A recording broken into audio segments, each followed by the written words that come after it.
Hello guys! It's our last day today here in El Nido. So yun, nag-breakfast lang kami. Ni Bebe, say hi! Ay! Ayan, mag-breakfast lang kami, then mag-ready na kami kasi yun nga, yung from here sa El Nido to Puerto, kung saan yung airport is 5 to 6 hours ang biyahe. Kaya need pa namin mag-ready.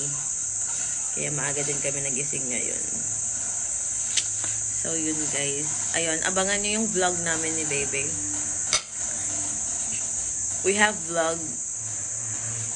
vlogs from her account and hindi, mag-start pala sa akin to her account. Yan, part 1 and part 2 siya. So,